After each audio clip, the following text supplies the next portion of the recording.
Oh! Un film. Dans cet épisode, je vais vous parler de Fury, film réalisé par David Ayer, sorti en 2014, avec dans les rôles principaux Brad Pitt et Logan Lerman. Ah là là, il aime trop ses acteurs, hein, il va pas être objectif. C'est un film qui parle de tank. Ouais, on ne va pas être objectif. Dans celui-ci, nous allons suivre Norman, un jeune recruté américain qui vient d'arriver en Europe pour taper des Allemands. Car nous nous trouvons en avril 1945, soit en pleine fin de guerre mondiale. Ah ouais? Et on a gagné? Norman est cependant assez bouleversé, car en effet c'est plutôt un homme de lettres, mais lorsqu'il est engagé en tant que mitrailleur dans un char américain, eh ben on va dire qu'il ne sera pas trop à son aise. Ouais, et Brad Pitt il sert à quoi là-dedans? Eh bien il incarne le sergent qui est aux commandes du char nommé Fury, dans lequel est affecté Norman, ce qui va beaucoup le déranger parce qu'il vient de perdre un membre assez important de son équipe, et il est remplacé par quelqu'un qui n'a jamais tué personne de sa vie. Ah bah il sera indulgent avec lui alors. Ah non non, il l'oblige à tuer un père de famille devant tout le monde.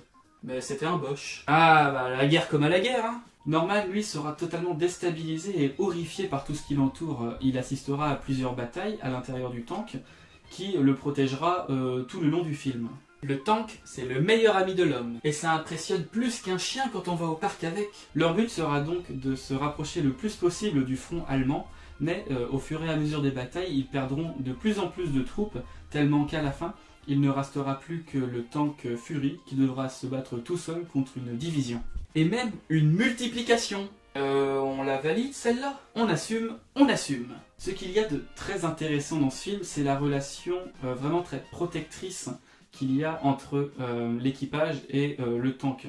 Bon, loin de là à parler de mécanophilie, juste que leur tank, une fois qu'ils sont à l'intérieur, ils ne font vraiment plus qu'un. Et ils sont vraiment quasi invincibles une fois qu'ils sont à l'intérieur. Mais c'est ça que je trouve vraiment génial. Ouais, ça manque d'amour dans toute cette guerre. Il y en a, mais elle finit par mourir, donc bah... tant pis. Donc pour résumer, Fury est un bon film d'action que je trouve très intéressant au niveau de la relation entre les personnages et le véhicule, comme je viens de le dire.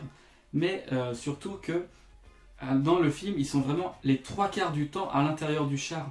On est vraiment super proche des personnages et c'est ça que je trouve vraiment très captivant. Renfermé et proche de Brad Pitt, ça c'est intéressant. Bref, regardez-le et vive le cinéma. J'espère que cet épisode vous aura plu, il y en a d'autres qui s'affichent grâce à des petites vignettes que je vais mettre là. Et le plus important, partagez cette vidéo si vous l'avez appréciée et je vous dis à bientôt.